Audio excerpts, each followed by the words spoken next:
Garages, for your car, or extra storage space for all that junk you've collected and that you just can't let go of. So let me ask you, do you know what size garage you need? And to help answer that question, I have Chris McDonald from Garages on the phone with us today. Chris, how you doing today? I'm doing great, Ken. How are you doing? Good, awesome. Glad you could be here with us.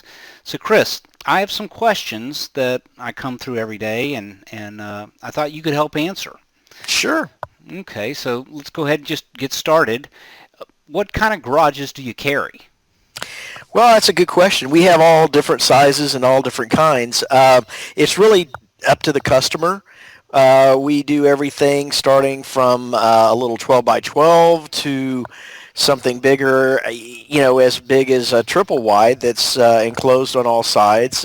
Basically, the way we define a garage is anything that has four walls and some roll-up doors, and that's where you park your vehicles, your ATVs, your RVs, your utility trailers, anything of that sort. There's three different roof types. You've got your regular style, which has a more rounded look to it. The eave actually kind of rolls over the top of the leg about 6 or 8 inches. Then we have the boxed eave, which is a style where it's looks more like a house. It's got an overhang on it about 6 inches on each side. And then you have our vertical roof, which is the exact same profile as the boxed eave, but the difference is that the panels run from the peak to the eave, so they're running vertically. And that's one of my favorites, and I'll tell you why, is because it allows all that water and debris to roll off so it doesn't hang up there on the ribs. And the other thing that I like about it is that it has additional strength to it because it's got 4 hip channels, primarily to allow somebody to be able to screw those panels into gives it something to hold on to, but it also strengthens the structure. So what sizes do you carry? We start out with like a 12 by 21. Of course, it can be smaller than that. That's just where the beginning price is. And then it works up from there. You go to a triple wide carport garage, or even bigger than that. Just really, it's all up to the customer. How long have you been providing garages for the area? We've been around since 2003.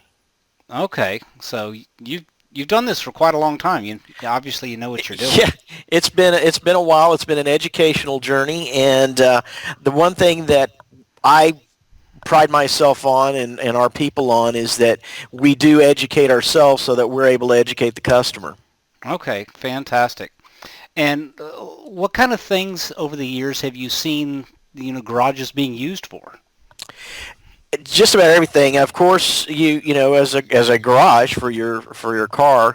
I've had somebody just the other day who has a limo service who he parks all of his limos in there. He got one that was 36 feet wide and it was over 60 feet long, and he uses it to park all of his limousines in it. You can park just about anything, as I mentioned earlier: ATVs, utility vehicles. Guys have used them as a place to work on their vehicles, as a workshop for their hobbies, just about anything. Okay, almost like a man cave. Exactly. Okay, so if that's the case, do you actually need to have roll-up doors, or could it be just almost like a shop? Absolutely not. You can create just a workshop with if you want a couple of windows and a walk-in door. We call them a walk-in door or a personnel door. They're 36 inches wide by 80 inches high, and then our windows are 30 by 30, and you just place them wherever you want. You don't even have to make that decision until they get out there to install. Oh, wow. Okay, that's fantastic. So let me ask you, if somebody's ready to get started, what do they need to do?